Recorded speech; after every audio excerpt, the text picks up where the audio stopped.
해보시면 좋을 것 같아요. 지금 현재 여러분의 인생에서 가장 소중한 것 한번 10가지만 적어보시겠습니까?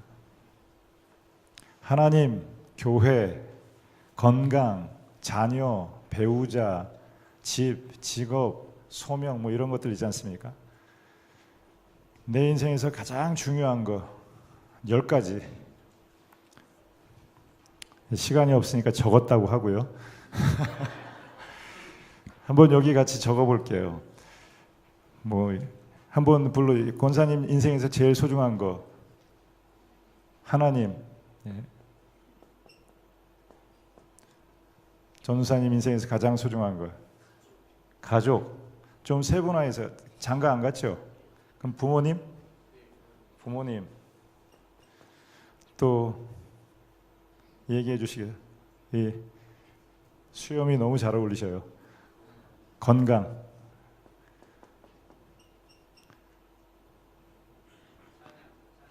자식, 그렇죠. 자식 빼놓을 수 없죠. 마누라는 없어요.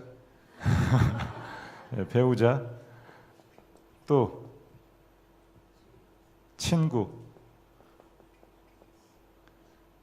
그리고 뭐라고 해야 되나, 직업.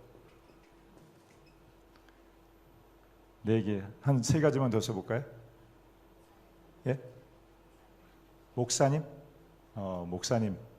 이야, 김영복 목사님 행복하시겠어요. 목사님, 난 처음 들어봤어요. 제가 이런 강의 많이 하고 다니는데 목사님을 인생 소중한 거 10가지 중에 들어간 사람, 교회라고는 하더라고요. 또 제가 그냥 쓸게요. 뭐 교회도 하나 쓸게요. 그리고 뭐 재산, 이렇게 10가지가 됐습니다. 이 중에서 상대적으로 덜 중요한 거 3가지를 지워보시겠어요? 뭘 지우면 좋을까요? 예? 목사님. 금방 살렸다 금방 죽이네. 앞으로 신앙생활하기 어려워지겠어요. 또 덜 중요한 거 3가지 지우라 그러면 직업, 그리고 친구. 그리고 몇 가지가 남았습니까? 7가지가 남으니까 아예 지워버릴게요. 목사님 완전히 지워졌어요.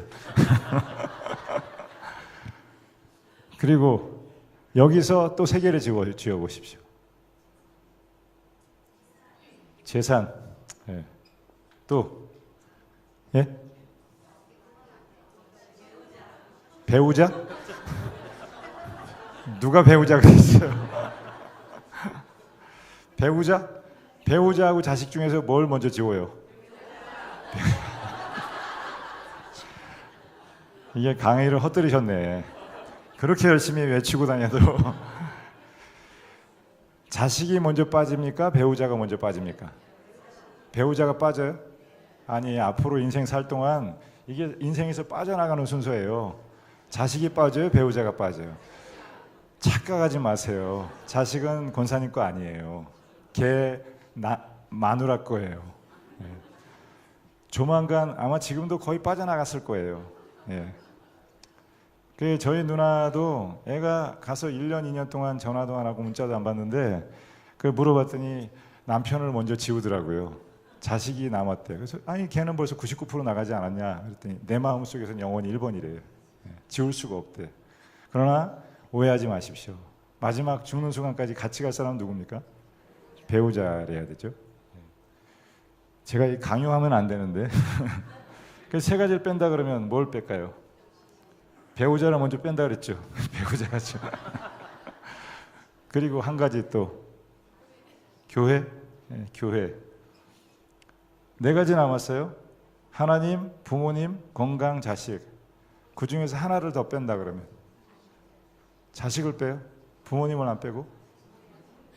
부모님 못 빼요? 근데 돌아가셨잖아요 이미. 이 교회가 좀 특이한 교회예요. 어유.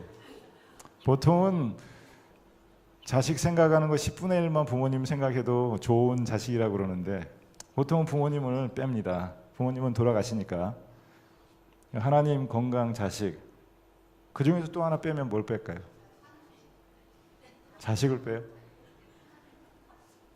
건강은 나예요. 나하고 자식하고 하나님하고 뭘 빼야 될까요?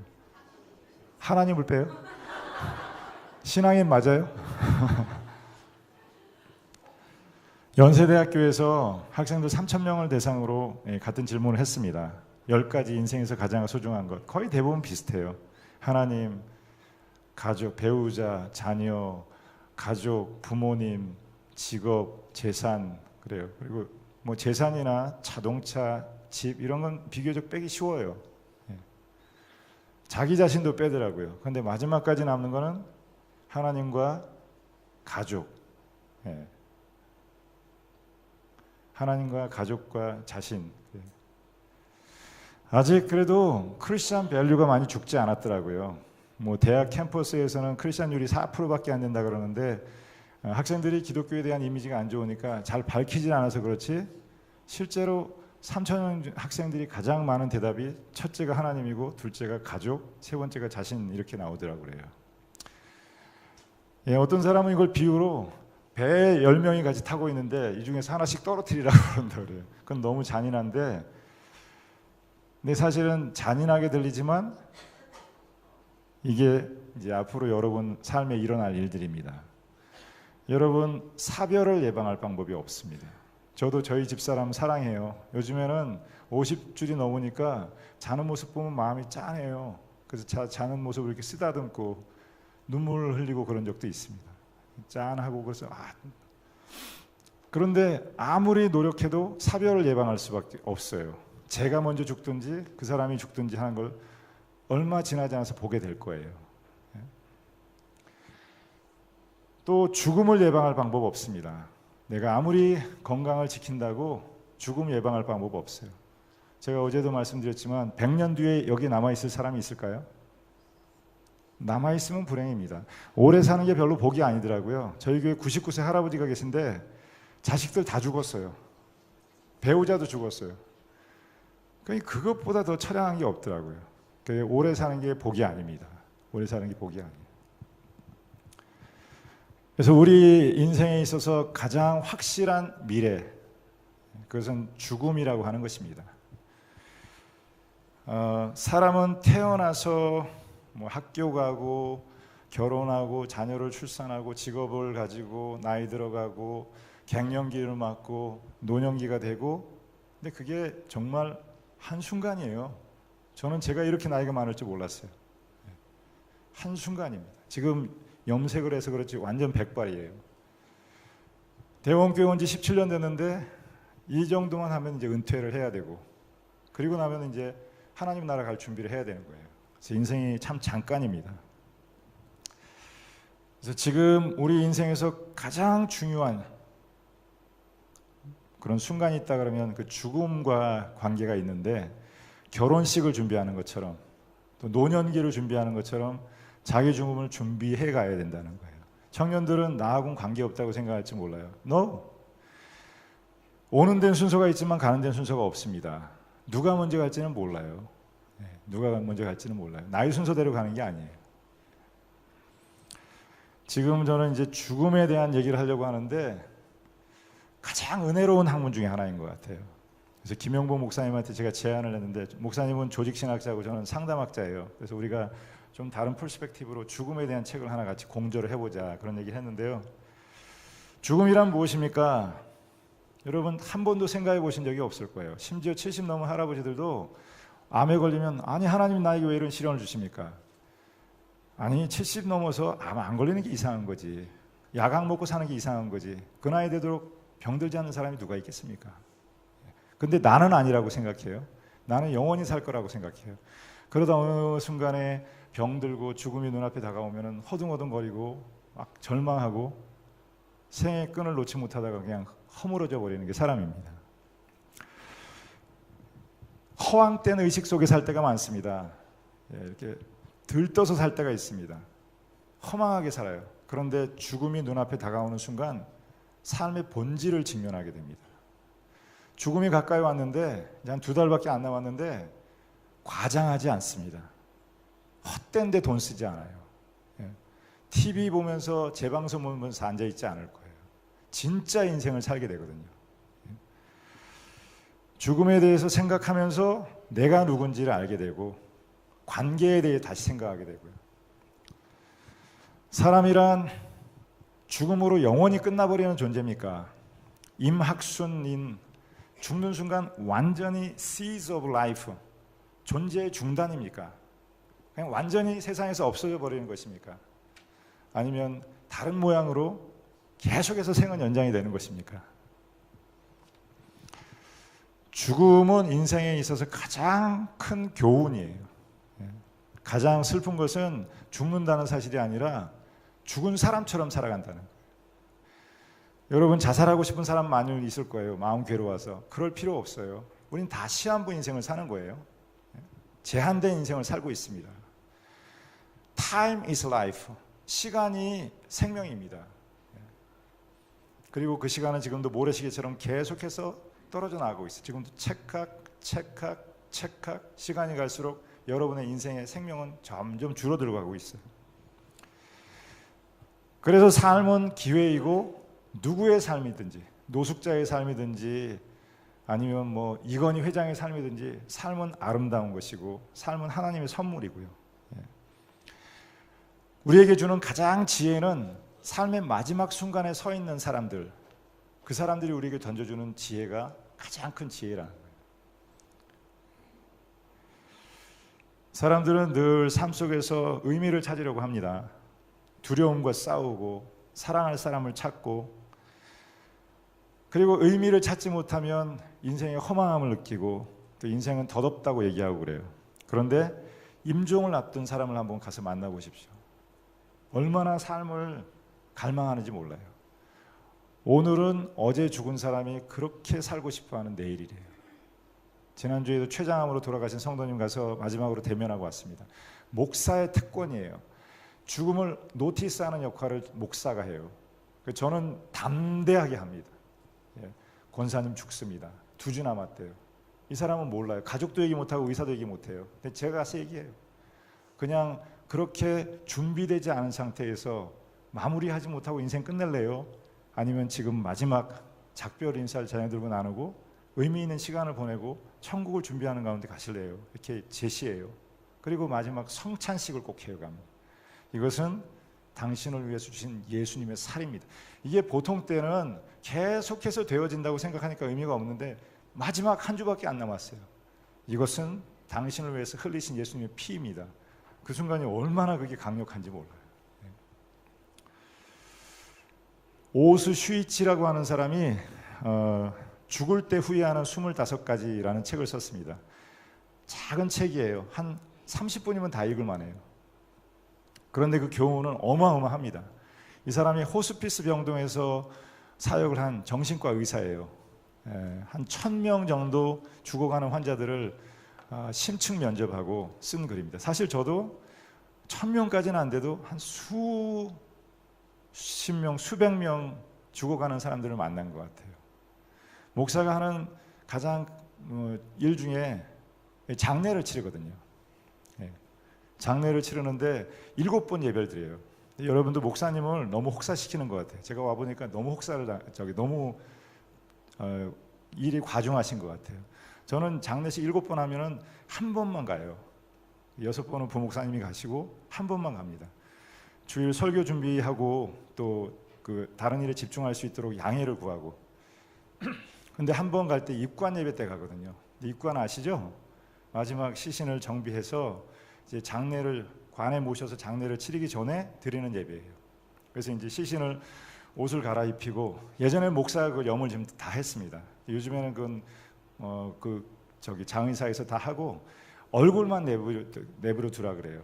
그래서 얼굴은 봉인하지 않은 상태에서 제가 가서 탈지면으로 얼굴도 닦아드리고 귀, 코, 눈 닦아드리고 머리도 빗겨드리고 양치도 해드리고 입이나 코가 벌어져 있거든요. 다물어드리고 그리고 마지막 고인들과 작별 인사를 나누시도록 그렇게 인사를 합니다. 돌아가면서 어머니 그리고 오열하면서 이제 이 세상에서 마지막 보는 고인의 모습이라고 한 번씩은 다 경험이 있으실 거예요. 그리고 거기서 같이 통성으로 기도하고 그리고 예배 드리거든요. 항상 생각해요. 그때마다 someday 내가 여기 있을 거야. 지금은 내가 장례를 치르지만 머지않은 장래에 요 관 속에 내가 들어갈 거야. 근데 의외로 그렇게 생각하면 마음이 편안해요. 마음이 편안해요. 이 오수 슈이치 목사가 목사가 아니라 의사가 죽을 때 후회하는 25가지라고 하는 책을 썼는데 1000명의 임종자를 심층 면접을 해서 쓴 글이에요. 여러분 만약에 임종한다면 뭘 제일 후회하시겠습니까? 권사님 지금 죽는다면 뭐가 제일 후회가 되시겠어요? 뭐가 제일 후회가 되시겠어요? 열심히 기도하지 않은 것. 전사님 지금 만약에 죽는다면 뭐가 제일 후회가 되겠습니까? 꿈을 이루지 못한 것. 우리 잘생긴 집사님 지금 죽는다면 잘생긴 집사님 머리 뒤에 후광이 하나 있는 것 같아요.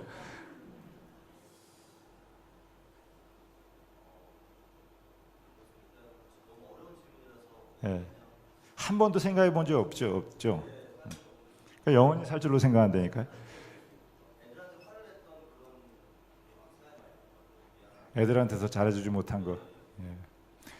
제가 그 부분 읽어드리면 제일 많이 후회하는 게 사랑하는 사람에게 고맙다는 말을 하지 못한 것. 그리고 진짜 하고 싶은 일을 하지 못했던 것. 조금 더 겸손하지 못했던 것. 친절을 베풀지 못했던 것. 나쁜 짓을 하지 않았더라면, 꿈을 이루려고 노력했더라면, 감정에 휘둘리지 않았더라면, 만나고 싶은 사람을 만났더라면, 죽도록 일만 하지 않았더라면, 가고 싶은 곳으로 여행을 좀 다 떠났더라면, 고향 땅을 찾아가 보았더라면, 맛있는 음식을 먹어보았더라면, 이런 후회들을 한대요. 그런데 여러분 제가 읽어드리면서 아셨겠지만 이 중에 단 하나도 결심하면 못할 게 없어요.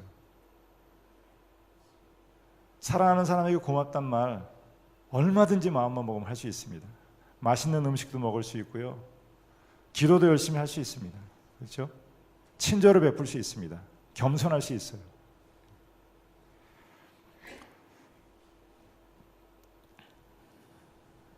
삶의 의미를 깊이 성찰하고 하루하루를 성실하게 살아간다면 대부분의 것들을 얼마든지 이룰 수 있는 거라는 것이죠. 역사학자 필립 아리에스라고 하는 사람이 역사 속에 가장 치열하게 삶을 살았던 사람을 중세 말기 사람이라 이렇게 평가를 해요. 그 이유가 있습니다.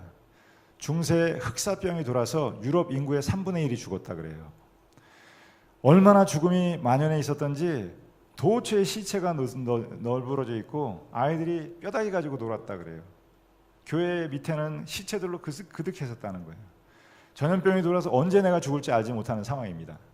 그때 성직자들이 목이 터져라 외쳤던 얘기가 있는데 그게 많이 들어보셨을 거예요. 까르페 디엠, 메멘토 모리. 까르페 디엠, 지금 순간을 사랑해라. 메멘토 모리, 죽음을 기억해라. 내일은 여러분 시간이 아닙니다. 잠자고 내일 아침 깬다는 걸 누가 보장하겠습니까? 그리고 죽음을 기억해라. 순간을 사랑하라. 죽음을 기억해라. 죽음이 멀리 있는 것이 아니라 아주 가까이 있는 것입니다. 그래서 순간을 사랑하십시오. 지금 이 예배 시간이 계속 있으니까 의미가 없다고 생각하지 이 시간 예배드리고 죽어야 된다면 어떻게 이 예배를 졸면서 지내겠습니까? 그렇지 않아요? 아마 우리가 드릴 수 있는 최고의 예배를 드리지 않겠습니까? 남편이 늘 있으니까 사랑을 못하지 정말 한 주일밖에 안 남았다면 어떻게 그 남편을 함부로 대하겠어요? 한번 우리 인사를 할까요? 순간을 사랑하시기 바랍니다. 이렇게 한 번 더 죽음을 기억하십시오. 여러분은 여러분의 죽음을 생각해 본 적이 있습니까? 한번 물어볼까요? 여러분은 매장되길 원합니까? 화장하기를 원합니까? 손을 들어볼까요? 매장을 원하시는 분? 화장을 원하시는 분? 그래요. 거의 100%네요. 화장하면 너무 뜨겁지 않을까요?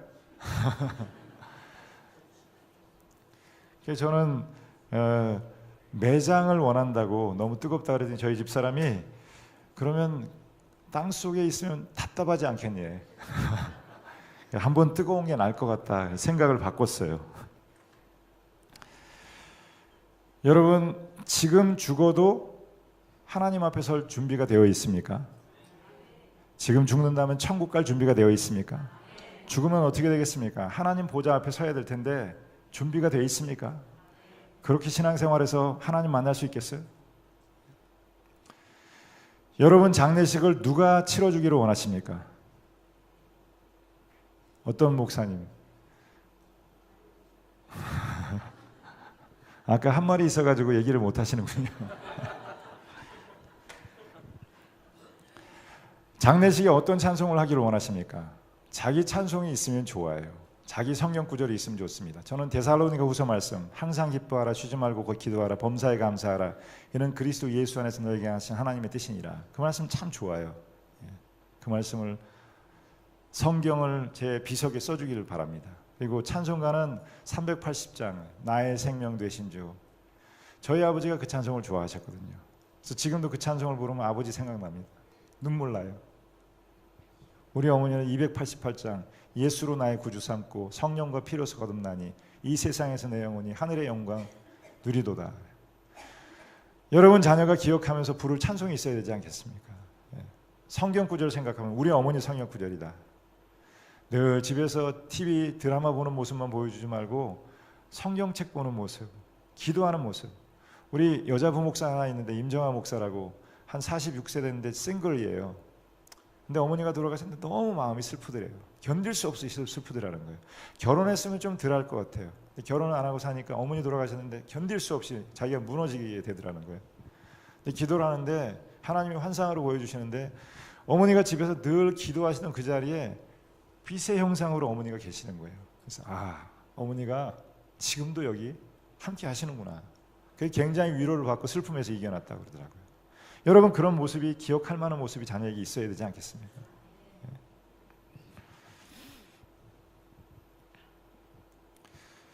프랑스 철학자 빅토르 위고 말입니다.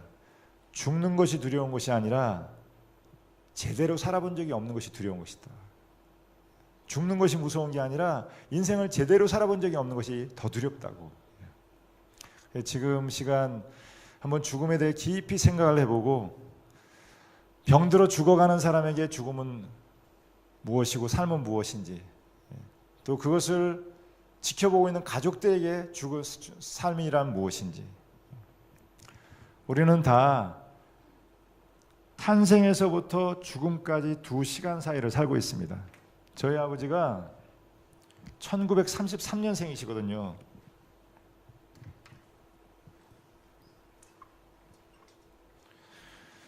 가면은 이렇게 비석이 있어요. 이렇게 비석이 아버지 묘지 앞에 있는데 1933년생입니다. 그리고 짝대기 긋고 2006년 이렇게 돼 있어요. 요 2시간 사이를 사셨습니다. 인생이 뭐냐? 인생은 이 짝대기 하나예요. 두 숫자 사이에 짝대기 하나. 우리 아버지는 두 번째 날짜가 결정이 됐는데 여러분은 첫 번째 시간은 결정됐지만 두 번째 시간은 아직 결정되지 않았습니다. 이 시간 사이를 살아가고 있는 거죠. 삶은 탄생에서 죽음까지 이르는 그런 배움의 과정이라고 그래요. 그리고 사람들은 밑바닥에 놓이는 가장 중요한 진리를 많이 놓치고 살고 있습니다. 그래서 죽음학이라고 하는 것은 죽음 이후의 세계에 대한 것보다 죽음을 통해서 우리가 인생을 어떻게 살아갈 것인가 사람들은 될 수 있으면 이거 기피하려고 그래요. 왜 그런 우울한 얘기를 하십니까? 좋은 시간에. 좋은 주제도 많은데, 축복받고 건강하고 뭐 이런 주제도 많은데 왜 하필. 그러나 아무리 축복을 받고 건강해져도 죽습니다. 나사로를 살려놓으셨지만 다시 죽었습니다. 죽음은 결코 우울한 주제가 아닙니다. 우리가 죽을 수밖에 없는 존재라는 걸 인정하면 더 겸손해집니다. 교만하지 않아요. 저기 박 목사님, 그분이 누구시더래요? 성함이 생각이 안 나는데 참 장로교에서 존경받는 목사님인데 후배 목회자에게 좀 이렇게 좋은 말씀을 해주십시오 그랬더니 3가지: 시, 건궁. 건방 떨지 말아라. 건방 떨지 마라. 궁상 떨지 말아라. 조금 있다고 건방 떨어서는 안 된다. 궁상 떨지 말아라. 목회자가 너무 궁상 떨지 말아라. 교인들한테 아쉬운 소리 하고 그러지 말라고. 건방 떨어서는 안 된다. 죽음을 기억하면 교만할 게 뭐가 있겠습니까? 여러분 다 제한된 시간 속을 살아가는 사람들입니다. 돈이 좀 많으면 어떻겠고 없으면 뭐가 어떻겠습니까? 여러분 예수 믿는 사람이 절대로 돈 좀 많은 사람 앞에서 기죽고 그러지 마세요. 당당하시기 바랍니다. 여러분 창조주 하나님의 자녀이기 때문에. 전도서의 말씀에 지혜로운 사람의 마음은 초상집에 가 있고 어리석은 자의 마음은 잔치집에 가 있대요. 초상집이 있고 잔치집에 가 있으면, 결혼식이 있고 장례식이 있다면 어디를 먼저 가야 되겠습니까? 그렇죠. 그런데 우리는 결혼식은 가요. 장례식은 그렇게 잘 못 가는 것 같아요. 지혜로운 사람은 항상 그 마지막을 의식하고 살아갑니다. 죽음은 100%예요. 여기 누구는 죽고 누구는 사는 거 아닙니다. 100%예요. 여러분 죽습니다. 피할 수 없습니다. 속일 수 없어요. 연장전이 없습니다. 저희 아버지가 중풍으로 누워 계실 때 제가 아버지를 많이 사랑했던 것 같아요. 그런 기도를 했습니다. 하나님, 할 수만 있으면 제 시간을 10년만 아버지에게 드리고 싶습니다. 그런데 양도가 안 돼요. 유산으로 물려줄 수도 없습니다. 오늘 안 썼다고 내일로 밀려지지도 않습니다. 죽음학은 삶에 대한 학문입니다. 그래서 죽음을 깊이 생각하면 더 삶을 거룩하게 살게 되는 것입니다.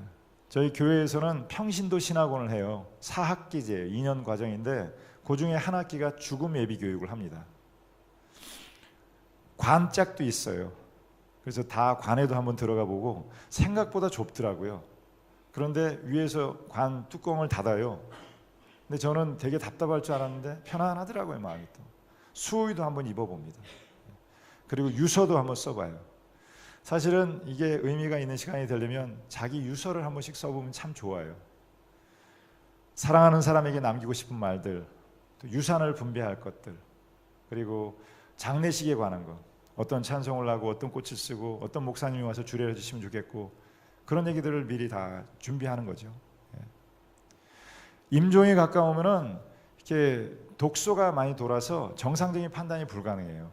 그래서 건강할 때 자기의 죽음에 대해서 미리 준비하고 살아가는 게 필요하다는 거예요. 제가 참석한 장례식 중에서 제일 기억에 남는 거는 저희 만락교회 김우영 목사님 돌아가셨을 때 갔더니 장례식이 한창 진행이 되는데 화면에 김우영 목사님이 나타나시는 거예요. 그러더니 여러분 저의 장례식에 와주셔서 감사합니다 그러시더라고요. 그래서 아니 저분이 부활을 하셨나 어떻게. 근데 살아계실 때 그걸 미리 찍어놓은 거 있죠. 뉴욕 퀸즈 감리교회 이철윤 목사라고 있습니다. 감리교 저희보다 한 2, 3년 선배 목사님인데 그 아버님이 목사님이셨는데 돌아가셨는데 돌아가시고 나서 식구 각자에게 카톡이 왔어요. 아버지가 한 사람 한 사람, 딸, 아들, 며느리, 손주, 손녀에게 하고 싶은 얘기를 다 녹음을 해놓으셨어요. 그리고 돌아가시면서 그걸 아이들에게 보낸 거 있죠. 내가 살아보니까 이렇게 살아야 되겠더라. 하나님 잘 섬겨라. 그리고 서로 사랑해라. 이런 말씀들을 남기고 하셨는데 그게 얼마나 좋은지. 그래서 제가 그걸 좀 저에게 보내달라고 그랬어요. 카톡으로. 그런 죽음은 미리 준비하지 않은 사람에게는 절대로 이루어질 수가 없는 것이죠. 죽음을 잘 준비하고 의식하고 산다면 삶을 아름답게 살 수 있습니다. 시간을 낭비하거나 허영심에 사로잡혀 있거나 궁상을 떨거나 엉뚱한 일에 시간을 매어 살아가지 않을 거예요. 오늘 우리가 읽은 말씀에 우리에게 우리의 날 계수함을 가르쳐 주사 지혜의 마음을 얻게 하옵소서. 누가 지혜로운 사람입니까? 자기의 날을 계수하는 사람이 지혜로운 사람이래요. 내가 남은 시간이 얼마나 되는가? 여러분은 얼마나 남았다고 생각하십니까? 이 장로님은 시간이 얼마나 남으셨다고 생각하세요? 지금 연세가 어떻게 되셔요? 64세신데 30년 남으셨어요. 욕심이 많으시네. 예, 90 몇 세? 96세. 예. 그 재미있는 인터넷 사이트가 있는데 deathclock.com이라고 그래요. 한번 젊은 사람들은 찾아가 들어가 보십시오. 여기에 자기의 나이, 뭐 생년월일하고 건강 상태 이런 걸 쭉 넣으면 임종 날짜가 나와요. 몇 월 며칠 나와요. 예. 근데 기분이 묘하더라고요. 그 날짜를 받으니까. 예. 일반적으로 한국의 평균 수명이 몇 세예요? 남자들 한 79세, 여자들 83세 그래요. 크게 다르지 않을 거예요. 그 정도가 보편적일 것 같습니다. 조금 더 사는 사람이 있는데 제가 보면 80세 이상 넘으면 삶의 질이 굉장히 떨어집니다. 운행도 잘 못하고 상식적인 판단도 잘 못하고 그래요. 그래서 보통은 80세까지를 이제 그 인생으로 봐요. 그 나머지는 뭐 살아도 감사하고 뭐 가도 어쩔 수 없는 것이고. 그래서 이걸 시계로 이렇게 봤을 때 24시간으로 환산을 했을 때 여러분 지금 인생의 몇 시를 살아가고 있습니까? 자기의 날 계수함을 가르쳐 주사 지혜의 마음을. 지혜는 자기 나이대로 살아가는 거래요. 20살이면 20살처럼 살아야 되고 40이면 40처럼 살아야 되고 60이면 60처럼 살아야 됩니다. 가끔 60세인데 20세처럼 살아가요. 할머니인데 옷을 미니스커트를 입고 다니는 거예요. 뒤에서 보는 할머니인데 앞에 가보니까 완전히 할머니네요. 별로 안 아름다워요. 할머니처럼 나이처럼 살아가야 돼요. 목사는 목사처럼 살아가야 되고 목사 옷을 입고 살아가는 게 좋고요. 제가 이렇게 막 머리 빨갛게 물고 들이고 다니면 어떻겠습니까? 꼴불견이죠, 꼴불견. 자, 그렇게 시간을 나눠본다면 여기 9시는 몇 세일까요? 여기가 아마 40세가 되겠죠? 여기가 80세면 그러면 6시인가요, 여기가? 6시가 20세 그리고 여기가 30세 저녁 9시가 60세겠죠? 60세 이상 되신 분 손 들어 보실래요? 여러분은 지금 저녁 9시가 넘어가고 있는 거예요. 그 자기의 시간을 잘 생각해야 됩니다. 70세 이상 손 들어 보실래요? 여러분은 지금 몇 시예요? 10시 반? 10시에서 11시 사이에 저녁 10시에서 11시 사이에 80세 이상 되신 분 손 들어 보시겠어요? 장로님은 언제예요? 5분 대기조입니다. 지금은 준비하고 계셔요. 보따리 싸고 계셔야 돼요. 언제 부르실지 몰라요. 자다가 부르실 수도 있고요. 저희 어머니는 지금 85세신데 이제는 소원이 하나님이 데려가시길 기도해요. 옷도 안 사요. 뭘 사지도 않습니다. 매일매일 행복하대요. 그리고 주님이 데려가실 날을 기대하고 죽음을 준비하고 받아들이고 계셔요. 성숙한 죽음이죠. 성숙한 죽음. 전혀 생에 대해서 미련 없고 준비된 마음으로 지금 살아가고 있습니다. 곽선희 목사님이 살아계실 때 제가 소망교회를 한 1년 정도 나갔어요. 그분 설교, 영성을 배우고 싶어서. 근데 그 수요일 날 한번 그런 설교를 하시더라고요. 오늘 여기 예배에 오신 분들 중에서 주일날 다시 만나지 못할 사람이 있을 것입니다.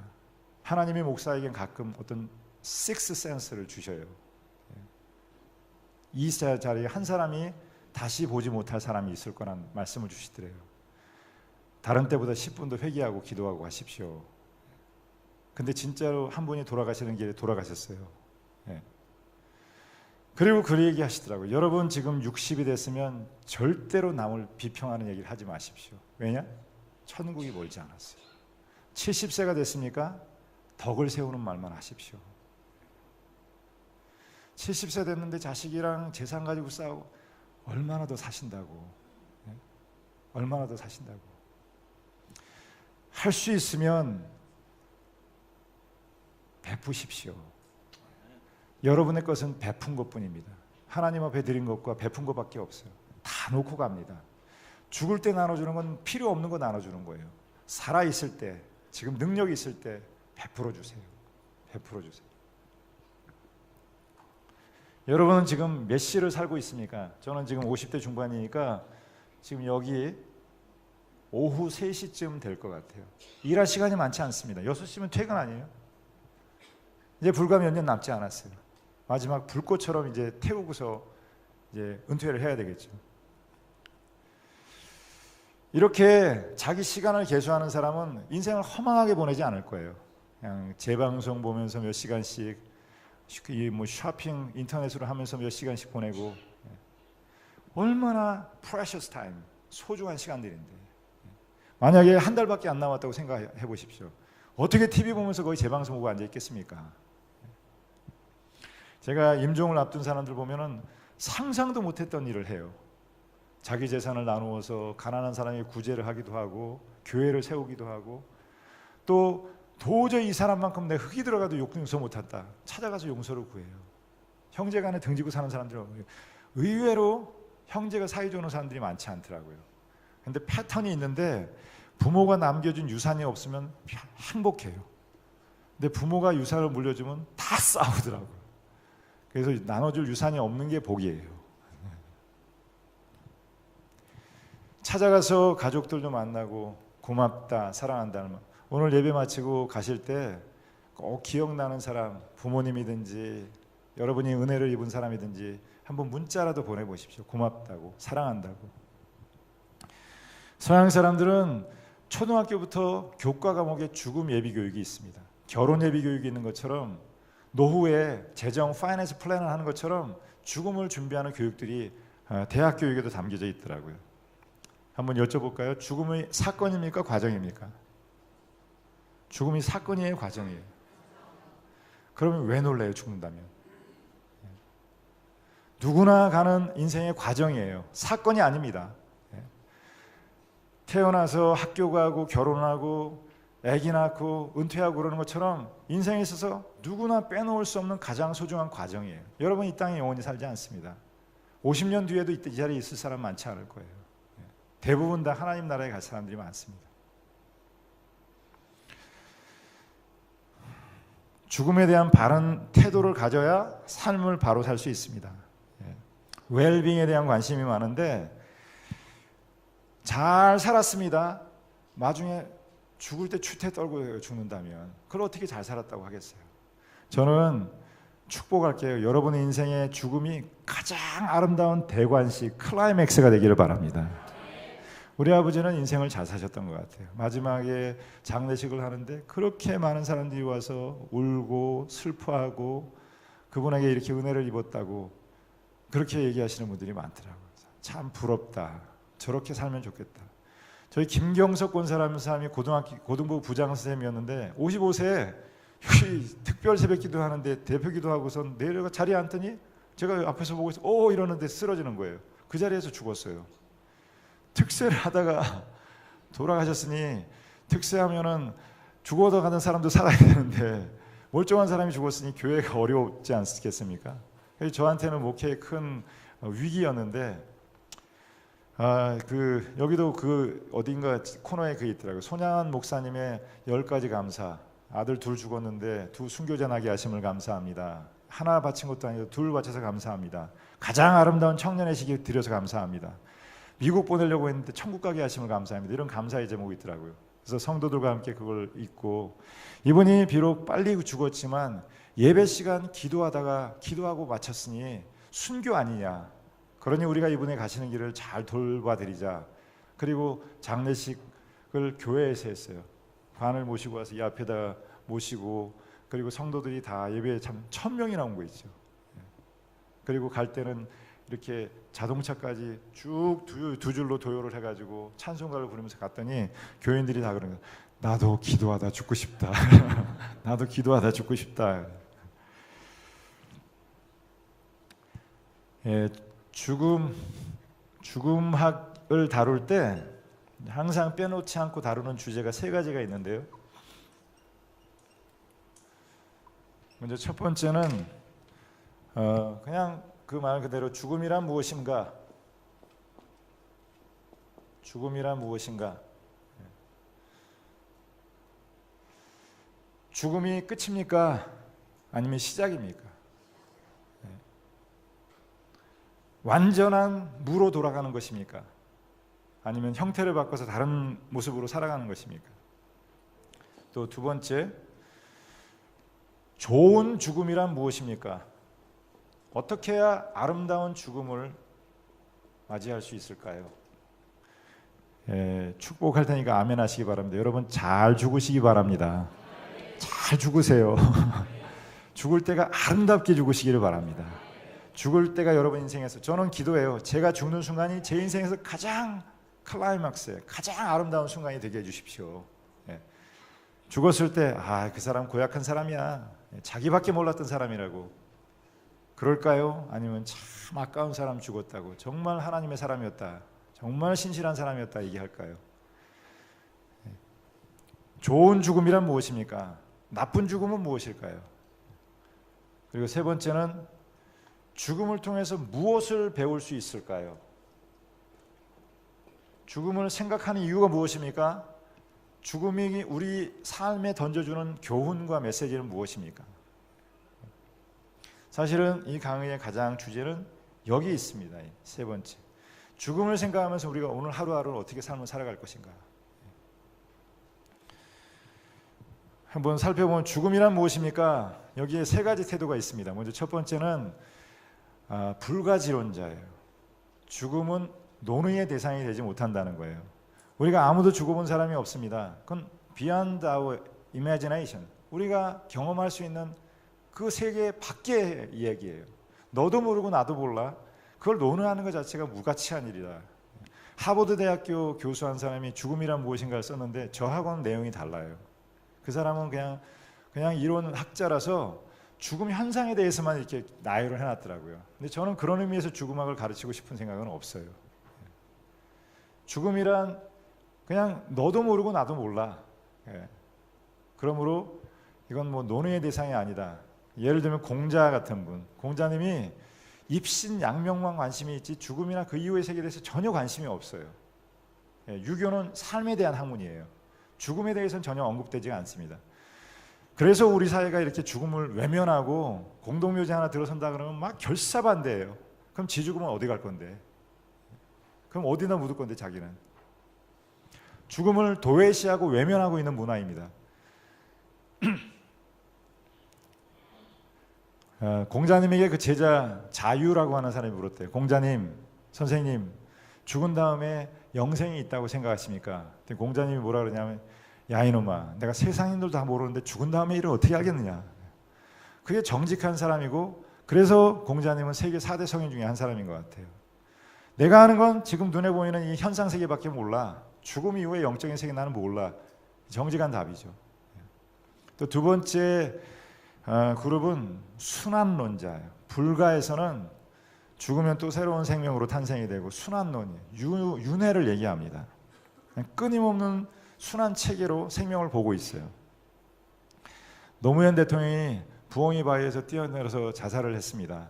그리고 컴퓨터 모니터에다가 그 유서를 남겨놨거든요. 그 보는데 마음이 굉장히 이상하더라고요. 뭐라고 써있냐면, 너무 슬퍼하지 마라. 삶이나 죽음이 다 자연의 한 조각 아니겠느냐. 너무 슬퍼하지 마. 삶이나 죽음이 다 연결된 게 아니겠느냐. 이게 불가나 도가의 입장이에요. 그리고 세 번째는 죽음이 끝이 아니라 새로운 시작이라고 하는 그런 견해입니다. 기독교적인 견해예요. 여러분은 죽음이 끝이라고 생각하십니까? 아니면 새로운 시작이야, 천국으로 들어가는 문이라고 생각하십니까? 그걸 믿지 않는다면 여기 있을 자격이 없어요. 기독교 신앙에서 가장 중요한 여체, 그건 의의 승리와 영생이에요. 천국을 믿습니다. 저를 봐주십시오. 천국은 실제하는 것입니다. 아멘 하셔야 됩니다. 지옥도 실제하는 거예요. 하나님은 실제하시는 하나님이에요. 하나님을 애매하게 믿으면 신앙생활도 애매하고 사는 것도 애매해.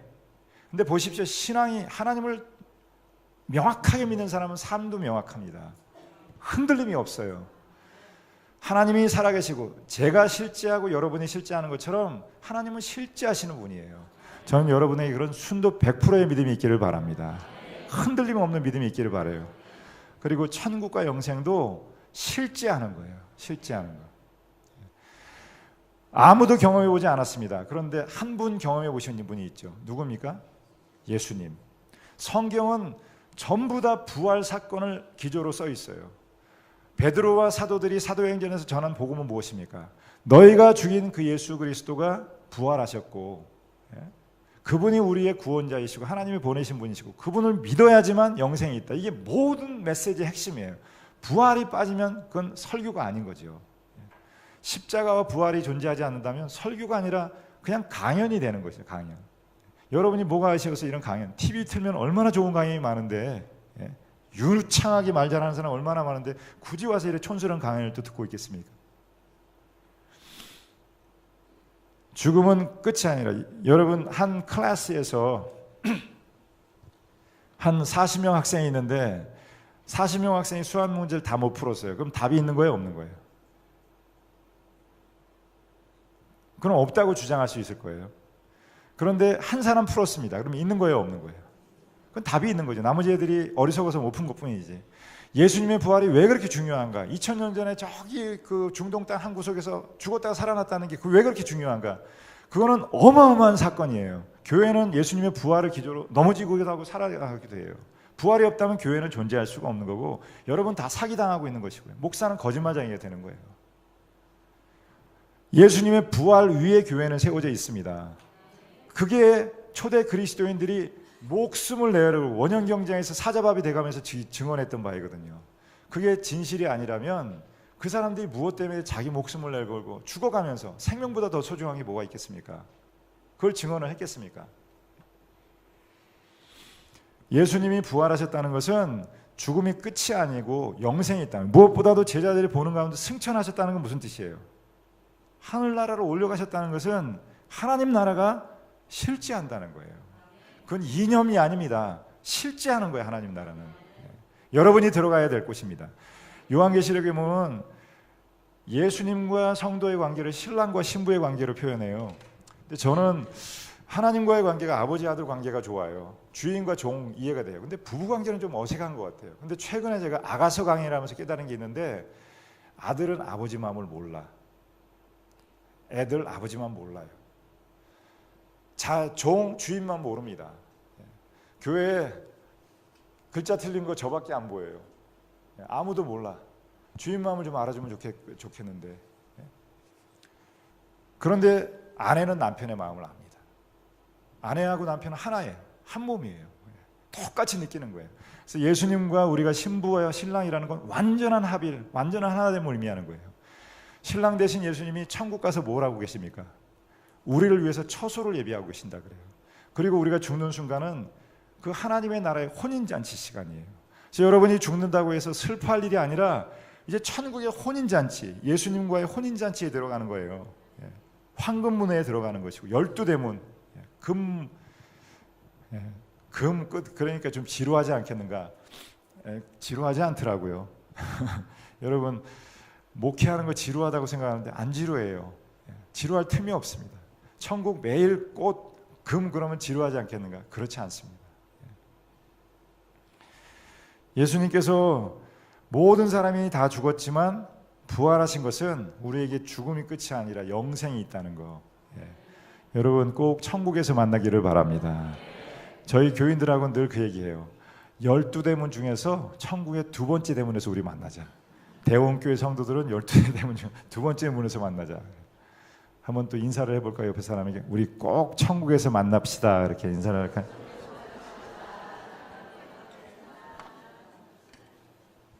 제가 목사 안수를 받는데 최정숙 권사님이라고 우리 교회 나이 많은 권사님 한 분이 계셨습니다. 저는 전도사로 개척교회를 시작해서 목사 안수를 받았거든요. 근데 권사님이 요만한 종이 봉투에다가 100불짜리 2개를 넣어서 선물로 주시면서 거기다 꼬깃꼬깃 그 옛날 분이라 글씨를 잘 못 쓰셔요. 글을 써놓으셨는데 목사님 천국 가는 성도를 많이 만드세요. 근데 그 말이 늘 마음에 있어요. 천국 가는 성도를 많이 만드시기 바랍니다. 여러분, 우리가 하나님 나라에 들어가고 영생하는 자녀가 되었다는 것은 이 세상의 무엇과도 비교할 수 없는, 여기서 좀 잘 살고 못 살고 좀 잘나고 못 나고 좋은 학교 가고 그런 거 너무 부러워하지 마세요. 세상은 다 잠깐 passing by 나그네 길 지나가는 것이고 우리의 최종 목적지는 하나님의 나라예요. 어린 왕자 밖에 거지하고 바꿔가지고 살잖아요. 전혀 안 불행해요. 돌아갈 집이 있으니까. 톰 서여의 모험에 보면은 제일 불쌍한 사람, 해가 뉘엿뉘엿 다 집에 돌아가는데 못 돌아가는 노예 아이 있잖아요. 여러분, 이제 임종할 때가 됐는데 내가 들어갈 천국이 없다면 얼마나 슬프겠어요. 네. 저는 그런 거를 신학적인 용어로 히에르판이라고, 하나님 임재의 순간이라고 그래요. 그런 순간이 몇 번 있었습니다. 한 번은 시카고에 살 때 위스콘신을 놀러 갔어요. 크리스마스 리세션, 크리스마스 방학일 때. 그런데 미국은 다 예약 문화라 호텔을 예약을 해야 됩니다. 근데 제가 그걸 미처 생각을 못 해가지고 예약을 안 한 상태로 갔습니다. 근데 다 방학이니까 호텔마다 꽉꽉 차가지고 방이 없는 거예요. 시카고 겨울 영하 20도 30도 그래요. 위스콘신은 더 북쪽이라 더 춥습니다. 영하 30도 되는 한겨울에 방이 없어가지고 결국은 못 구해서 차 안에서 잤어요. 얼마나 추운지 시동을 켰다 껐다 켰다가 그 밤이 한 진짜 1년은 되는 것 같더라고요. 그런데 순간적으로 머리에 딱 드는 생각이, 야, 이 세상에서도 호텔방 하나 예약 안 돼 있으니까 이렇게 괴로운데 만약에 천국 갈 때 나를 위해서 준비된 방이 없다면 얼마나 황량할까, 얼마나 쓸쓸할까. 임종할 때 보면 이 사람이 어디 가는지 압니다. 목회자가 보면 알아요. 박상현 권사님이라는 분은 이제 췌장암으로 갑자기 진단받은 지 2달 만에 돌아가셨습니다. 얼마나 놀랐겠어요. 그냥 멀쩡하신, 장로님처럼 건강하신 분이었는데 갑자기 2달 만에 가시더라고요. 그런데 이제 돌아가신다고 저희가 교육자들이 다 가서 장로님, 권사님 이제 편히 가시라고 인사하고 그러는데 이분이 그러는 거예요. 목사님 감사합니다. 전우사님 고맙습니다. 성도님들 감사합니다. 그리고 손자애가 그 주현이라고 하는 애가 할아버지에게 이렇게 그 편지를 써가지고 읽는데 그걸 읽고서는 천국에서 자기를 지금 데리러 온다고, 성도님들 안녕히 계시라고 이렇게 손을 들고서 가는 거 있죠. 그 모습이 얼마나 은혜로운지. 그 아들이 장준이, 석준인데 그 이후로 신앙생활이 굉장히 깊어진 거 있죠. 여러분이 임종하는 모습이 자녀들에게 천국을 보여줄 수 있는 시간들이에요. 당당하게 죽으세요. 비겁하게 죽지 말고 당당하게.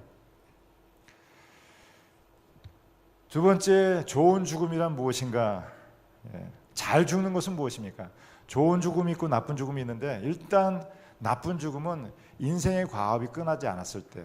저는 아직 이제 아이들, 지금 해병대 가 있는 아들 하나 있고 대학교 졸업해서 대학원 진학을 앞두고 있는 아이가 있는데, 제가 죽으면 얘네들은 아마 전혀 인생의 행로가 달라질 거예요. 그래서 앞으로 한 10년 정도는 뒤를 봐줘야 될 것 같아요. 결혼할 때까지. 후견인 역할을 해줘야 돼요. 지금 죽는다면 저희 집사람이나 아이들에게는 치명적인 상처를 남길 것입니다. 나쁜 죽음은 아주 지나친 슬픔을 동반하고 인생의 과업이 다 끝나지 않았을 때. 좋은 죽음은 인생의 과업이 다 끝나고 또 돌아가신다고 물론 슬프긴 하지만 그렇게 아이들이 죽었을 때처럼 격심한 슬픔을 동반하지는 않거든요. 한국 사람들은 옛날부터 오복 중에 하나를 잘 죽는 것, 수, 부, 강령, 유호독, 고종명 그래요. 수는 오래 사는 것, 부는 부귀하게 사는 것, 강령은 건강하게 사는 것, 유호독은 덕을 쌓고 사는 것, 그리고 고종명은 자녀들이 지켜보는 가운데 유언을 하고 집에서 죽는 것. 그게 고종명이에요. 그런데 여러분 한번 물어보고, 여러분 집에서 죽기를 어디에서 죽기를 원하십니까? 한국 사람들이 제일 두려워했던 게 객사예요. 길거리에서 죽는 거. 가장 아주 비참한 죽음으로 인식이 됐습니다. 마지막 임종의 순간 그 자리가 어디가 되기를 원하십니까? 기도하다 죽으시면 좋겠죠? 근데 교인들은 별로 안 좋을 거예요. 무섭잖아요, 여기서 죽으면. 제가 설교하다 죽으면 좋겠다는 얘기를 몇 번 했더니 성도들은 원치 않을 거래요. 목사가 설교하다 쓰러지는 걸 누가 보길 원하겠어요. 그건 제 욕심이지. 병원에서 죽기를 원하십니까? 집에서 죽기를 원하십니까? 그런데 허락이 됩니까? 지금은 허락이 안 돼요. 임종의 순간이 되면 어떻게 해요? 다 병원으로 데려갑니다. 응급차를 불러서. 왜 그럴까요? 현대인의 가옥 구조가 장례를 치를 수 없는 가옥 구조예요. 일단 아파트에는 관이 못 들어간대. 엘리베이터에 관이 못 들어가요. 그래서 임종의 순간이 되면 전화를 해서 병원으로 다 모셔요. 응급실로 갑니다. 중환자실로 가요.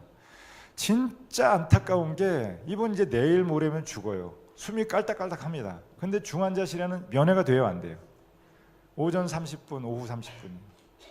가족들은 유리돼 있고 전혀 알지 못하는 하얀 가운 입은 미소도 짓지 않는 차가운. 왜 그렇게 의사 선생님 여기 혹시 계시면은 그러지 마세요. 좀 친절하게 해주면 좋을 텐데 얼마나 냉정할지 몰라요. 온몸에 바늘 꽂고 산소호흡기 씌우고 그 상태에서 임종할 순간을 기다리고 있는 거 있죠. 제가 저희 교인 한 사람이 분당 참병원에서 이제 임종할 순간이 얼마 안 남았는데 중환자실에 있어요. 면회를 하러 갔더니 안 된다는 거예요. 제가 어지간하면 뭐 누구하고 다투는 성격이 아니지만 막 뭐라 그래서 당신들이 무슨 권리로 막냐. 저분이 지금 살아있는 동안 가장 보고 싶어하는 사람이 목사고 기도가 필요한데 네가 무슨 권리로 그걸 막아. 그래서 우겨서 들어갔던 적이 있습니다. 미국에는 크리스천 국가라서 목사 라이센스가 있으면 영안실도 들어가요. 중환자실 무사 통과합니다. 가서 기도해주고. 여러분은 임종의 순간 가족들하고 유리된 채 몸에 바늘 끼우고 산소호흡기 쓰고 그렇게 임종을 맞기 원하십니까? 저는 아니에요. 저는 아니에요. 저는 가족들과 함께 있기를 원합니다. 그리고 저는 제가 아는 사람들과 마지막 시간을 보내기를 원해요. 그래서 여기에 이제 안락사의 문제가 생기죠. 안락사. 이제 존엄사라고 그래요. 품위 있게 임종의 순간을 맞을 수 있도록 하는 것.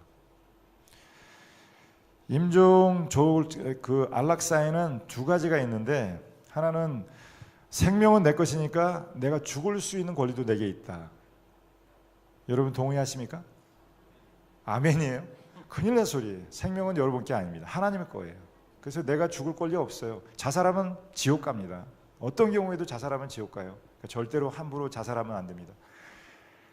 그런데 소극적 의미에서 안락사라고 하는 것은 이제 죽음이 확실합니다.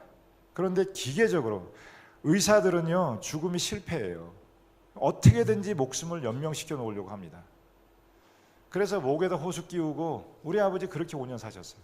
일일이 밥 주고 의식이 없는 상태에서 식물인간처럼 살아가는 사람들 병원에 가면 그냥 부지기수예요.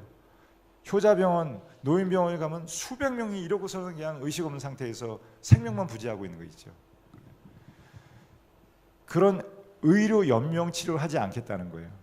여러분 그런 의미에서는 어떻게 생각하십니까? 그건 동의하십니까? 저는 거긴 동의해요. 뭐 그것도 생명은 하나님의 것이니까 억지로라도 살려야 된다 그러면 할 말이 없겠지만 저는 저희 가족에게 미리 얘기해놨어요. 절대로 내가 혹시 불가역적인 죽음의 상태에 들어가면 살리려고 하지 마. 자연스럽게 죽음이 진행되도록 내버려둬. 죽어야 천국 가죠. 죽어야 천국 가죠. 믿는 사람들이 천국을 믿는다 그러면서 뭘 그렇게 죽음에 연연해하고 그러십니까? 죽어야 천국 가지 않겠습니까? 절대 호수 끼지 마. 여기에 호수 끼우면 폐로 관을 집어넣어서 강제로 호흡을 시켜요. 그러면 식물처럼 살아있어요. 그 상태로 1년, 2년, 3년, 4년 갑니다. 강제급식하지 말라고. 그리고 그 요양원으로 보내라고. 꼭 집에서 보호해야 되겠다는데 그거 사실은 현명하지 못한 일인 것 같아요. 저는 아내에게 내가 만약에 의식이 없거나 정상적인 판단이 가능하지 않으면 요양원으로 보내라고. 나도 편하고 가족도 편하고. 나는 가족들에게 무거운 짐을 쥐고 그 사람들이 내가 병들어서 신음하는 모습만 기억하고 있기를 원치 않습니다.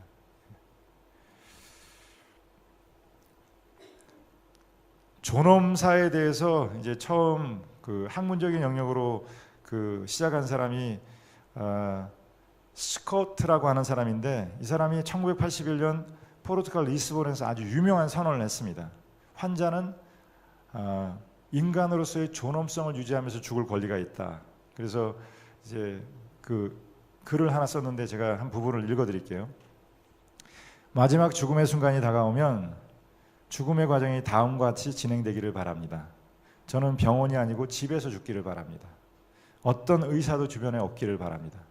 의사는 죽음에 대해서 무지합니다. 죽음이 임박했을 때 지붕이 없는 열린 곳으로 보내주십시오. 죽음이 다가오면 음식을 끊고자 합니다. 마시는 것도 끊고자 합니다.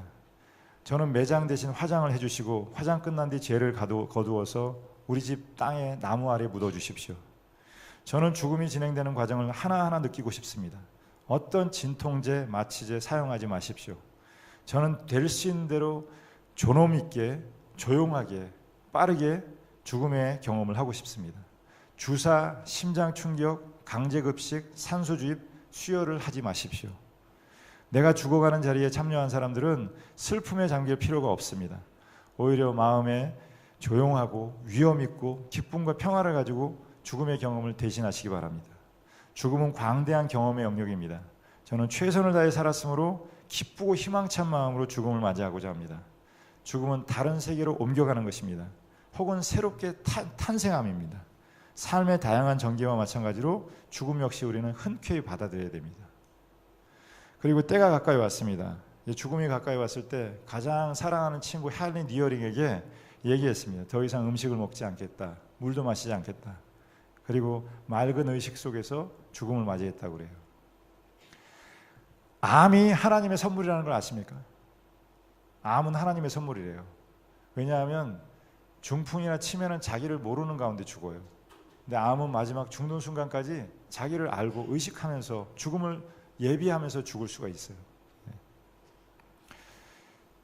시간이 많이 가서 그냥 패스하고 마지막 이제 결론 얘기하고 마치도록 할게요. 그러면 세 번째, 죽음을 생각하면 우리는 인생에 대해서 무엇을 배울 수 있을까?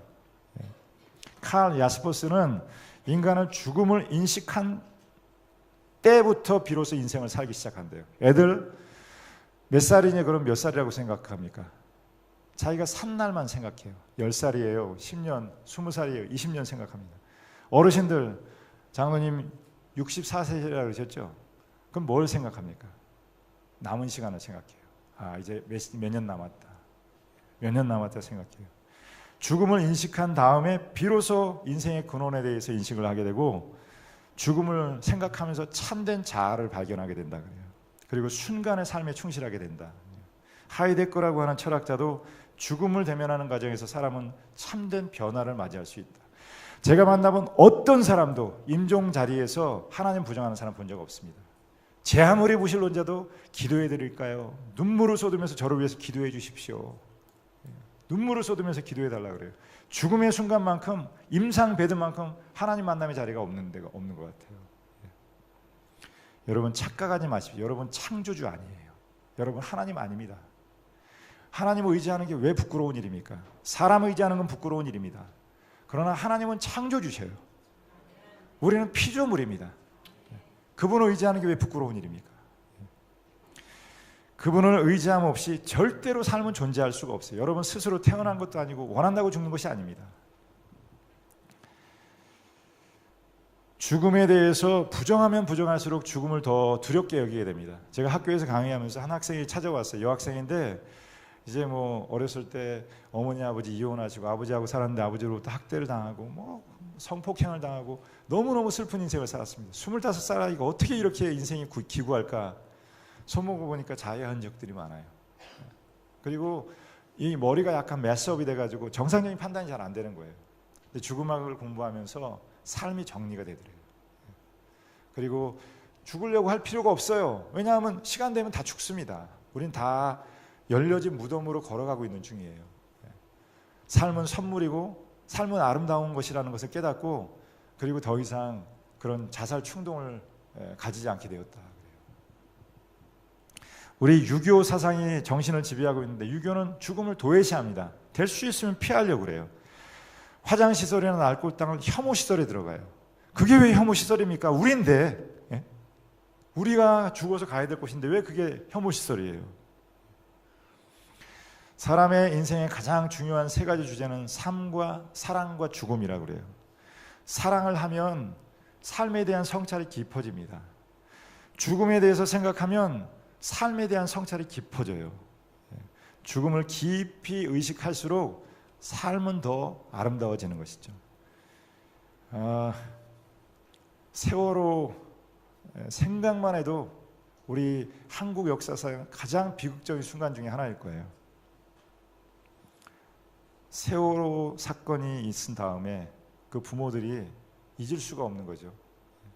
그래서 안산에서부터 팽목항까지 걸어서 순례를 했습니다. 그리고 팻말을 들고 다니면서 나를 잊지 마시오, 잊지 말아달라고. 그리고 팽목항까지 갔는데 그 중에 한 아버지가 도대체 잊을 수가 없어요. 여러분, 부모는 자녀가 죽었다고 마음에서 지울 수가 없습니다. 저희 아이들도 절대로 못 지울 것 같아요. 한순간도 잊을 수가 없습니다. 그래서 아이 카톡에다가 이분이 죽었는데 그냥 카톡에다 계속 글을 남겼대요. 그런데 1년이 지난 어느 날 카톡에서 답장이 왔어요. 아들아, 어떻게 지내니? 아빠가 늙어서 얼굴이 바뀌었는데 나 잊으면 안 된다. 할머니는 봤니? 돌아가셨거든요. 너를 찾으면 뭐라고 대답하겠니? 하늘의 별인 된 내 사랑하는 아들아, 저녁은 먹었냐? 그런데 답장이 왔어요. 아빠, 저는 잘 지내고 있으니 걱정하지 마세요. 아빠도 행복하세요. 이런 글이 온 거예요. 어떻게 됐겠습니까? 누군가 아들의 번호를 받은 사람이 카톡을 받았는데 보면 알잖아요. 너무 마음이 아픈 거예요. 그래서 처음엔 지켜만 보고 있다가 더 이상 지켜보기가 그렇더래요. 그래서 아들 이름으로 답장을 보낸 거 있죠. 그리고 앞으로도 마음 속상하시면 카톡을 보내시면 제가 대답을 해드리겠다고 그러더래요. 임종한 사람들의 얘기를 들어보면은 삶의 소중함을 다시 깨닫게 됩니다. 대구 지하철 참사가 있었습니다. 한 정신 좀 이상한 사람이 사회에 대한 적개심으로 지하철에다가 기름을 뿌리고서 불을 질렀어요. 근데 그 책임 없는 사람들이 문제예요. 지하철 기관사가 키를 빼가지고 갔대요. 키라도 두고 갔으면 문을 열 수 있는데 키를 빼가는 바람에 문을 못 열어가지고 대다수의 사람이 타서 죽은 게 아니라 질식사로 죽었다는 거예요. 그 안에서 수백 명이 죽었습니다. 근데 그 중에 마지막 5분 10분 동안 가족과 통화한 기록들이 다 나와 있어요. 지금 제가 다 가지고 있는데 너무너무 슬픈 얘기들이 많죠.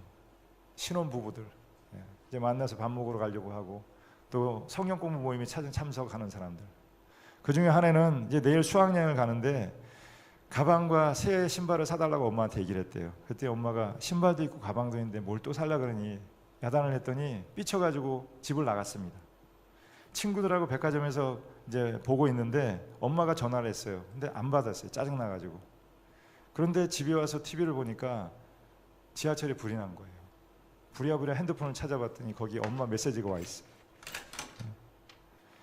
왜 이렇게 전화를 안 받니? 엄마 지금 네 신발과 가방을 사서 가고 있다.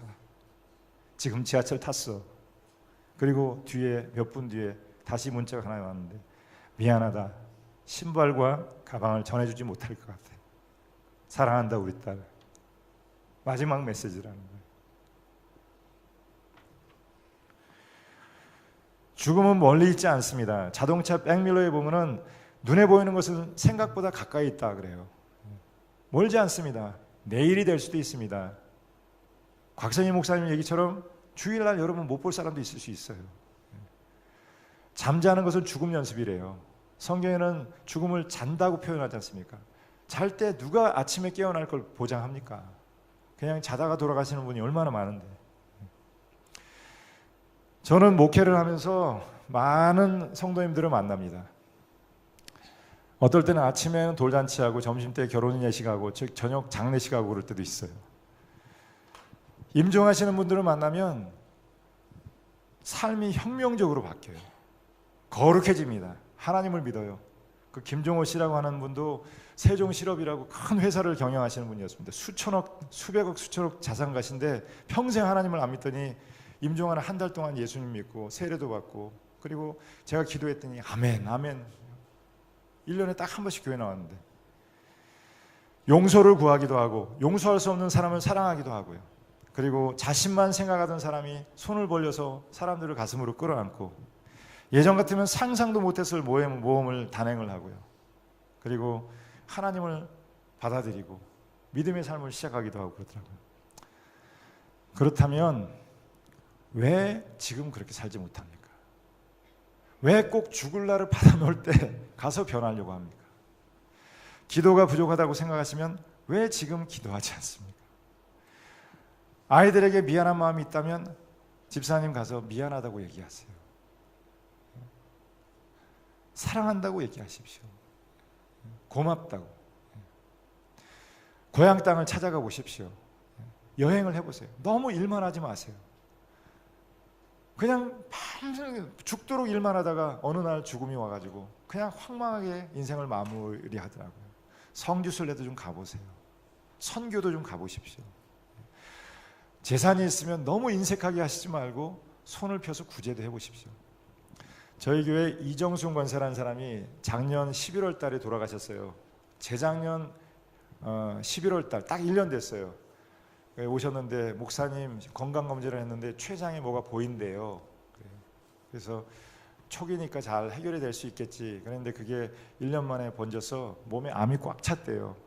그래서 임종을 하시는데 제가 이제 마지막 이제 한 2주 정도 남았을 때 갔습니다. 그 전에도 뭐 여러 번 신방을 했어요. 제가 다른 때 못 가도 임종하시는 분들 꼭 여러 번 찾아가고 그러거든요. 근데 아무도 그 권사님한테 그 임종한다는 얘기를 하지 않은 거예요. 이제 죽는다는 건 본인이 알고 있죠. 그런데 그게 1년인지 2년인지 6개월인지 본인이 모르고 있습니다. 멀쩡해요. 팔굽혀펴기도 하실 정도로 멀쩡해요. 그래서 제가 물어봤어요. 그 딸이 한나고 둘째가 지혜인데, 한나가 그 KT 용병 매니저를 해요. 그 아이들이 잘 지내는데 신앙이 없어요. 교회를 잘 안 나옵니다. 물어봤더니 이 권사님이 39살에 과부가 됐어요. 애가 셋인데 큰애 아들 하나 있고 딸 둘인데 39에 남편이 돌아가셨습니다. 그리고 셋을 혼자 길렀어요. 가구 공장에서 다녀서 아이를 길렀더라고요. 아니 깨끗하게 늙으셨어요. 그래서 저는 그 사람이 그렇게 험하게 인생을 살았는지 몰랐는데 이제 좀 살만하고 아이들이 자립해서 좀 경제적인 여유가 있을만 하니까 병에 걸려서 돌아가신 거예요. 그래서 한나한테 엄마 이제 얼마나 남았다고 그러시더냐 그랬더니 2주 남았다 그러는데 2주. 정확합니다. 정확해요. 그래서 제가 권사님한테 가서 권사님 제가 천국 가시도록 기도를 할까요? 아니면 낫도록 병이 낫도록 기도할까요? 그랬더니 그 권사님이 막 울어요. 무슨 얘기인지 알잖아요. 권사님 얼마나 시간이 남은지 아십니까? 그랬더니 한 6개월쯤 남지 않았냐고 그래요. 제가 솔직하게 얘기했어요. 2주 남았대요. 그랬더니 막 울어요 또. 권사님 하나님이 원망스럽습니까? 아니래. 너무 감사하대. 자기가 과부돼서 애들 버리지 않고 살아온 게 너무 감사하대요. 그 아이가 그러더라고요. 한 번은 남한산성에 애들을 데리고 가가지고 벼랑 끝에 이렇게 애들 데리고 서 있었대요. 그때는 몰랐는데 지금 생각해 보니까 나쁜 생각을 한 거죠. 근데 엄마 그때 나쁜 생각하지 않고 돌아와줘서 고맙다는 얘기를 하더라고요. 죽음이 무섭습니까? 무섭지 않대요.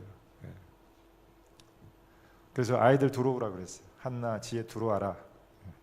너 이제 한 주일 지나면 폐혈증이 와서 의식이 없어질 거라 그래요. 엄마한테 하고 싶은 얘기해라. 고맙다는 얘기하고. 또 엄마는 아이들한테 얘기하라고 그랬더니 지혜가 신앙생활 잘 안 해요. 그래서 엄마 성경책을 주면서 엄마가 이제 자리를 못 지키니까 엄마 예배 자리 네가 지켜달라고 성경을 주면서 부탁을 해요. 딸이 그렇게 하겠다고 철석 약속하고, 요즘 보니까 늘 엄마 앉는 자리에 그 딸이 와서 예배를 드리더라고요. 그리고 주일이 됐는데 그만 편지 봉투를 잔뜩 가져왔어요. 보니까 그 교회에서 캄보디아 매년 헤비타트 사역을 가거든요. 우물 파주기 하고 그러는데 그걸 하고 싶었는데 용기를 못 냈다고 100만 원 그 우물 파기에 써달라고 헌금하고, 또 목사님 한 번도 도서비 드려보지 못했는데 책 사보시라고 그 문화상품권 10만 원짜리 하고, 또 부목사님들, 심지어 부목사님 아이들까지 다 이름을 써가지고 거기다 친필로 써가지고 그걸 가져온 거 있죠. 그리고 다음 주에 돌아가셨어요.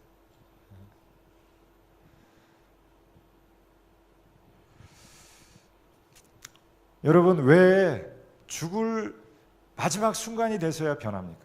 지금 그렇게 인생을 사는, 그러면 얼마나 아름답겠습니까? 왜 지금 사랑한다고 말을 못하십니까? 여러분 삶에 만족하십니까? 만족하지 못합니다. 조금만 돈이 더 있으면, 지금 학위과정을 마치면, 애들 시집장가라도 보내면, 그러면 좀 만족하며 살 수 있겠다. 그런데 이제 살 날이 한 달, 두 달밖에 안 남았다 그러면 생각이 달라져요. 처음에는 물론 무척 당황하겠죠. 왜 퀴블러 로스라고 하는 사람이 죽음하게 돼간데, 임종하는 사람들이 겪는 심리 과정이 있대요. 처음에는 부정한데, 그럴 리 없어, 내가 왜 죽어, 2차 3차 병원 진료받으러 다니고, 두 번째는 분노합니다. 막 분노해요. 하나님에게 분노하고 목사에게 분노하고. 저희 부목사 한 사람이 최규필 목사라고 있는데, 저기 임마누엘 교회에서 교육 전수를 할 때 아이들 수련회 데려다주고 올라오면서 큰 사고 트럭하고 부딪혔습니다. 그래서 안면 여기 이빨이 다 나가고 아주 중상을 입어서 6개월 정도 입원해 있었거든요. 근데 막 병원에서 얼마나 화가 나는지 그냥 하나님한테 막 따지며 그랬대요. 하나님인데 하나님이라고 하기도 싫더래요. 그래서 하나, 어떻게 나한테 이럴 수가 있어, 막 이렇게 따졌다고요. 그러다가 타협을 한다고 합니다. 하나님, 제 재산 반을 드릴 테니까 10년만 더 살게 해주세요. 우리 큰딸 시집 가는 거라도 보게 하게 해주세요. 그러다가 깊은 우울에 빠진다고 합니다. 그때 찾아가면 말도 안 해요. 여러분, 임종하는 사람과 깊은 대화를 나눌 수 있을 것 같죠? 가면 관심이 없어요. 등 돌리더라고요, 보니까. 그 다음에는 이제 수용을 한다고 합니다. 그런 과정이 지나면 이제 죽음을 받아들이게 되고, 그때부터 진짜 인생을 살기 시작하는 거예요. 여러분, 만약에 지금 이 예배 시간이 인생의 마지막 예배라고 하면 어떻게 졸고 있겠습니까? 여기 장로님 횡성에서 오시는 분이 있더라고요. 2시간 반을 찬송가 50곡을 부르면서 오신대요. 그분이 예배 시간 와서 졸 수 있겠어요? 어떻게 해서 왔는데, 예배 시간.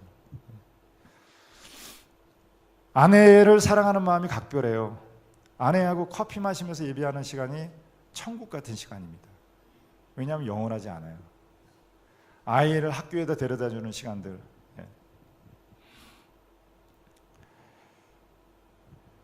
여러분, 이제 마무리하겠습니다. 여러분 다 죽습니다.